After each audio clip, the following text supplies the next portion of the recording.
Have you ever felt like, deep down, you're not really being yourself? Like you're playing a character you didn't even choose? Well, let's dive into a really fascinating theory that might just shed some light on why that is. But first, let's get one thing straight. This isn't about pointing fingers or placing blame. Not at all. This is about compassion. It's a way to understand the suffering that makes us do the things we do, not to judge ourselves for it. You know what I'm talking about, right? Those same old arguments, that same feeling of being stuck, that same self-sabotage that pops up right when things are going well. Why does that keep happening?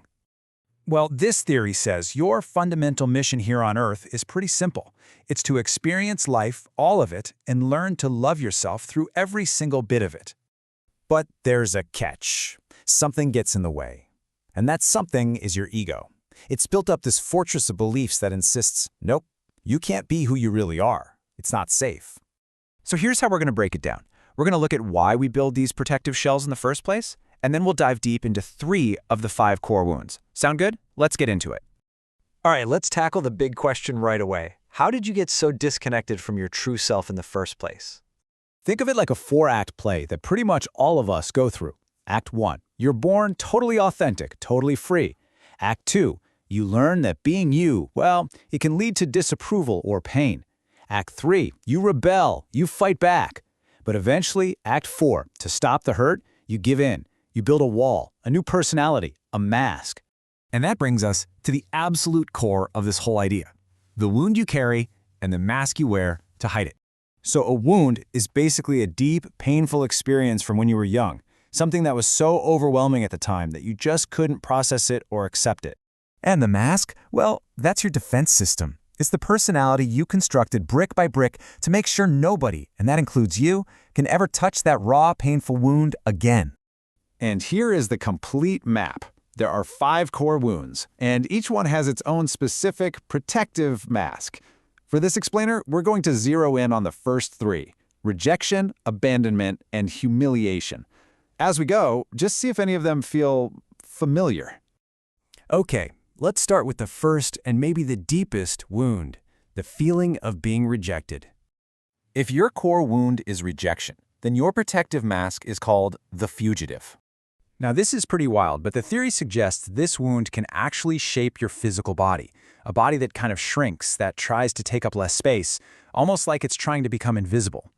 So, as the fugitive, you might find you doubt your very right to exist. You become a pro at fading into the background. You seek solitude, and you try to earn your value by being a perfectionist. And listen to your own words. You might hear yourself using phrases like, it's nothing, nobody cares, or feeling non-existent. So what's the one thing that completely terrifies the fugitive? What is the fear that runs the entire show? Panic, just pure panic. The absolute terror of being seen, of taking up space, of being confronted. The gut instinct is always to run, to escape, to disappear. Okay, let's move on to the second wound, that deep, nagging fear of being left all alone. When the core wound is abandonment, the mask you create to cope is the dependent. Physically, this can show up as a body that seems to lack tone, one that looks like it needs support. A posture that slumps a little, like it can't quite hold itself up on its own. Your whole personality is geared towards getting support. You might find yourself playing the victim or making small problems seem like huge dramas, all to make sure people stay close and give you attention. And again, listen to the language. You might hear yourself saying things like, I'm all alone, or I just can't stand it by myself. So what's the absolute worst-case scenario for the dependent? What's the one fear that drives every single action?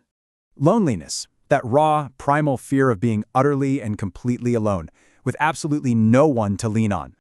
All right, let's tackle our final wound for today, the wound of humiliation. That really powerful, heavy feeling of shame and just not being good enough. The mask for this wound is called the Masochist. Now, I know, that's a heavy word, but in this theory, it just describes a very specific pattern. It's someone who believes, deep down, that they deserve to suffer, and they even find a weird kind of purpose in it. Physically, this mask often goes with a body that feels thick and rounded, one that literally carries the weight of a lot of burdens, usually the burdens of other people. You probably feel a deep sense of shame, a lot of the time. You become the ultimate rescuer, taking on everyone else's problems to prove your worth, often punishing yourself with obligations you don't even want.